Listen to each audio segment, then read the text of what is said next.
Pagi itu, aku memutuskan untuk libur dari rutinitas kerjaku di toko, dan memutuskan untuk bersantai di rumah.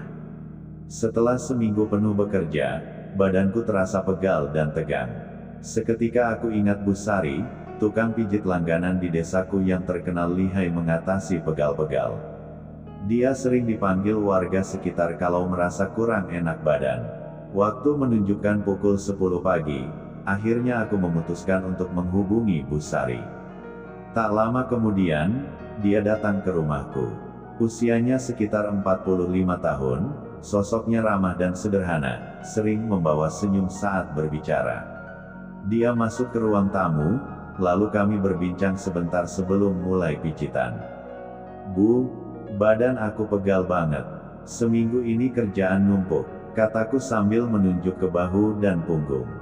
Bu Sari tersenyum tipis. "Wah, kamu harus sering istirahat Mas Anton. Kalau terlalu sering capek nanti badanmu cepat tua loh. Ayo sini, aku pijit badannya biar lebih enakan." Mendengar ucapan itu, aku pun seketika merebahkan diri di atas kasur tikar yang sudah kubentangkan di ruang tamu.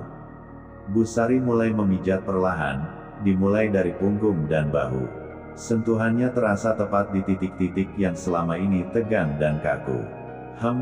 Enak juga ya Bu," gumamku, merasa rileks saat merasakan pijitan Bu Sari. "Yah, kalau sudah pengalaman, pegang badannya Mas Anton juga langsung tahu di mana yang keras," jawabnya sambil tertawa kecil. Selama beberapa menit, obrolan kami santai, hanya tentang hal-hal ringan seperti cuaca dan kabar warga desa. Namun, tiba-tiba aku merasa sesuatu yang tak biasa. Pijatan Bu Sari semakin turun ke bagian pinggang dan pahaku. Tubuhku mulai merespons pijatan itu secara berbeda. Aku mencoba menenangkan diri, tapi tak bisa. Akhirnya, punyaku, tanpa sadar mulai bangun. Aku merasa malu sekali saat itu, tapi mencoba tetap tenang. Bu Sari masih terlihat fokus dengan pekerjaannya, seolah-olah tidak menyadari apa yang sedang terjadi padaku. Namun, aku tak bisa memungkiri kalau kejadian ini membuat suasana sedikit canggung bagiku.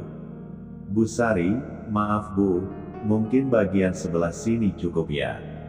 "Hehehe," kataku, sedikit canggung sambil mencoba mengalihkan perhatiannya ke bagian lain dari tubuhku.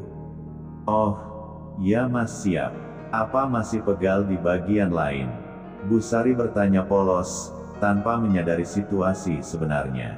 Iya, coba punggung atas aja lagi Bu," jawabku cepat, berharap dia tidak memperhatikan kondisi anehku. Aku mencoba mengalihkan perhatianku ke hal-hal lain agar suasana cepat kembali normal. 1 jam berlalu, akhirnya pijitan Bu Sari selesai. Setelah Bu Sari menyelesaikan pijatannya, aku masih merasa sedikit canggung karena kejadian tadi. Namun, saat dia mulai membereskan alat pijatnya, aku merasakan suasana jadi sedikit lebih santai, meskipun aku tahu perasaanku masih campur aduk. "Mas Anton, tadi pas dipijat kayaknya ada yang agak tegang ya. Apa ada yang nggak nyaman?" tanya Bu Sari dengan nada lembut sambil tersenyum tipis, mungkin menyadari perubahan di tubuhku tadi. Aku menelan ludah, berusaha untuk tetap tenang. Iya, mungkin badanku emang terlalu capek Bu. Makanya jadi gitu tadi. Hehehe, maaf kalau bikin canggung Bu, jawabku sedikit malu. Bu Sari tertawa kecil, seolah memahami situasi tanpa perlu dijelaskan lebih lanjut. "Nggak apa-apa Mas. Badan kalau lagi capek banget ya emang suka gitu reaksinya. Biasa kok, yang penting Mas Anton rileks aja." Aku merasa jantungku berdebar lebih cepat, tapi mencoba meredam rasa maluku. Obrolan kami terasa lebih akrab dari biasanya, dan ada sedikit ketegangan di udara yang tak bisa kuabaikan. "Mungkin terlalu nyaman kali ya, Bu. Pijatan Bu Sari emang selalu enak dari dulu," kataku, mencoba mencairkan suasana dengan candaan ringan. Bu Sari tersenyum, lalu mendekat sedikit sambil menatapku dengan tatapan yang lebih dalam. "Mas Anton ini masih muda, badan sehat. Wajar kalau ada reaksi begitu. Lagi pula, aku sudah biasa menghadapi hal kayak gitu kok. Jangan terlalu dipikirin Mas. Nada suaranya terdengar sedikit berbeda, dan sentuhan tangannya di pundakku terasa lebih pelan, seperti ada sesuatu yang lain di balik gerakannya. Aku merasa suhu ruangan sedikit naik, atau mungkin hanya perasaanku saja. Kalau Mas Anton butuh pijatan lagi, aku selalu siap kok. Yang penting, jangan malu aja, lanjutnya dengan senyum menggoda. Aku terdiam sejenak, tidak tahu harus merespons bagaimana. Meski suasana sedikit tegang, aku mencoba tetap menjaga kesopanan. Hehehe, iya Bu, makasih banget. Pijatan Bu Sari emang yang paling bikin rileks. Tiba-tiba Bu Sari memegang tongkat komando imutku. Yang ini gak pegel ya Mas Danu. Ucapnya yang sontak membuatku terasa seperti tersambar petir di siang bolong. M iya Bu, sedikit, jawabku seketika. Dalam hatiku berkata, Tuhan kenapa aku jawab begitu. Akhirnya tanpa berlama-lama, Bu Sari langsung memainkan tongkat komando mini itu dengan lihainya. Seketika aku hanya bisa pasrah melihat tingkah Bu Sari itu. Di situ tarik ulur permainan itu terjadi hingga akhirnya 5 menit kemudian tongkat itu pecah dan menyemburkan liquid pekat yang membuatku merasa lunglai. Pikiranku mulai campur aduk antara takut dan cemas.